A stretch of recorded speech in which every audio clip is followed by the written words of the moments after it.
All right, so this is the first of many. I'm just setting this up real quick. The first of many lectures on property, plant, and equipment and intangible assets, and the first sort of half is going to be based on the front end, basically the acquisition, and the second half is going to be essentially how do we handle things after that. And so there's definitely some calculations, but also a lot of concept, and so. I would say, unlike inventory, where there are, I would say, like longer problems with a lot of steps, typically with property, plant, and equipment, it's not quite as long. It's going to be sort of shorter problems with fewer steps, and so, but more of them. So it's just a little bit of a different animal, but we'll kind of jump into it here. Again, two types of major assets that we're going to be talking about are long-lived assets. The key, though, is in this chapter is they are revenue producing assets. In other words, they are used in the operations of the business in order to create revenue. And so just understand that, you can have, let's say, a piece of land. If that land is used in the operations of the business, then it's property, plant, equipment. If you plan to just hold that land passively, hoping that it appreciates with the goal to sell it, then it wouldn't be because it's not revenue producing. It really is passive. And so that would be more like an investment. And so, again, the vast majority of what we're going to talk about in this chapter always would be property, plant, and equipment.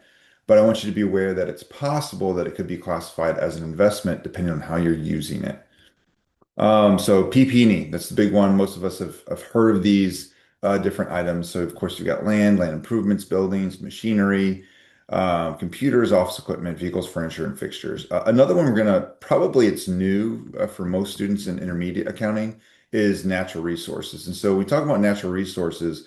We're really kind of focused on very specific things, oil and gas deposits, timber tracts, mineral deposits, things like that, where actually, you're in the business of extracting and selling those natural resources. And so, obviously, any land might have some natural resources on it. So, I buy a lot of land and I want to clear it to build a factory. The tree there is not natural resource in this sense because that's not what you're doing. You're not clearing trees with the intention of selling them.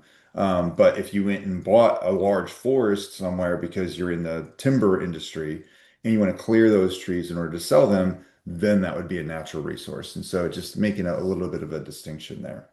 And then you have intangible assets.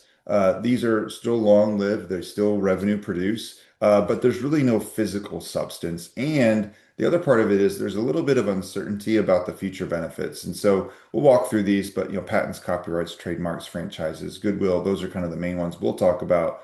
But again, really no physical substance to them, but still they're used in the operations of the business in order to produce future benefits or future cash flows. As an example, I mean, I might have a patented technology. Of course, I'm going to use that patent maybe to produce goods or services or whatever it is. And then that patent then would be an intangible asset, even though there's really no something physical to it other than maybe the paperwork, the legal paperwork. All right, so we're just going to I'm not going to spend too much time on this, but I do want to kind of just walk us through some broad distinctions. So of course you have the broad category of property, plant, and equipment, and then really where we're going to focus really is on this far right column for most of this is just, what do we include? So the key is it's not just how much you pay, but it's all expenditures necessary to get the asset in the condition and location for its intended use. So as we walk through these examples, it's not just what you pay for the item, but there might be things you need to do to that item in order to prepare it for use. And so let's kind of walk through different ones. Let's kind of talk about the equipment first. So equipment, obviously machinery, computers, other things. Obviously, you're going to purchase the item. You may have to pay some taxes. You may have to get it transported to your facility. You might have to install it, test it, make sure it works. And then some initial reconditioning. So in other words, there might be something that's initially broken that you need to fix, and so you got to recondition it. So anything sort of on the front end, getting it ready for use. But then after it's being used, that's a whole different animal. But we're talking about getting it ready for use, the acquisition cost. Land, again, this is something held to be used in its operations. And again, typical things, price, attorney's fees, titles, recording fees, commissions, back taxes, all these different items. One thing I'm going to talk about though is like clearing, filling, draining, and removing old buildings. And so like when you get that land, if let's say you're going to use it to, build a factory or something, Again, it's not ready for use if it's full of trees and full of junk and you can't really do anything with it. But I want to make the distinction here between land, which is like clearing, filling, draining, removing, and then land improvements. And that's probably, if you're going to get confused, that might be where it comes in. But I can think about the initial clearing, right? I've got raw land.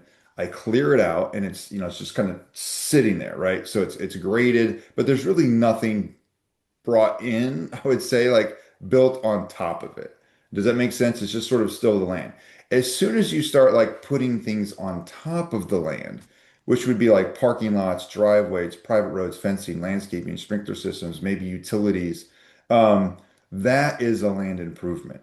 And so that really is the distinction between those two. It's, sort of everything and, sort of getting the land ready. But as soon as you kind of like you could almost think of it as like I'm removing things. But as soon as I start bringing things in, that's a land improvement. And so that's a distinction that we need to make. All those land improvements, those are just going to be, the cost is going to be whatever those separate identify. A lot of times you're going to pay a third party to do these things, so it kind of makes it easy. And so, whatever you're paying them to lay parking lots and driveways, that's what you're going to classify as a land improvement. And then, of course, buildings, that's a structure. Obviously, that could be acquired or it could be built. Either way, it's going to be whatever you paid, attorney's fees, commissions. And of course, if you purchased it and you need to do some stuff to get it ready, that's going to be those reconditioning costs. And then natural resources, that's the new one, a physical substance, timber, mineral deposits, oil and gas reserves. Again, the key is I'm sort of extracting them with the intention to sell. That's what I'm in the business of doing. So up here, if I'm clearing trees in order to get the land ready, I'm not in the business of clearing trees. And more than likely, I'm paying somebody to clear them anyway. Down here, we might be clearing trees, but that's what we do. We harvest timber.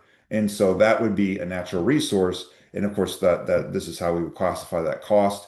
Obviously, you're going to pay for the natural resource. You might have to pay for the exploring, developing, and then at the end, and we're going to talk about this, is restoration costs, sort of returning whatever it is back to its natural state. Intangible assets, again, they're productive, but they lack physical substance. Similar, expenditures necessary to get it, ready for its intended use. Really no reconditioning, that's kind of not included. So patents, 20-year right, usually it's like a physical product. You used to be able to patent ideas, but you can't do that anymore. But this patent's 20 years. Once the 20 years up, that's it. And that's why we have like in pharmaceuticals, right? There's a reason why we have generic drugs, is those patents last a certain amount of time. I don't know if those are 20 years, they might be. But anyway, it's a year that does end up expiring. If it's internally developed, you won't have any purchase price, but you'd have all the other things.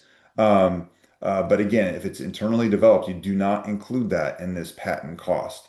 If you were to buy a patent, that would be included. Copyrights, this is more like about creative works. Copyright is, I think, 75 years. Actually, a student in class looked this up. It was 75 years from the time the person who created it dies. And so it's a 75-year, again, if you buy the copyright, that's one thing. If you internally developed it, you do not include it. Again, that's an important distinction when you kind of think about any of these three. Anything internally developed, your cost to internally develop these things is not included. If you were to purchase it, that would be included. So a trademark, again, Coca-Cola symbol, Nike symbol, whatever it is, those things that you can use. Again, with trademarks, I forget the minimum. I think it's 10 years initially, but you can renew them. So with trademarks, because you can renew them, it's a little less defined as far as how long that useful life is going to be. But you can renew those.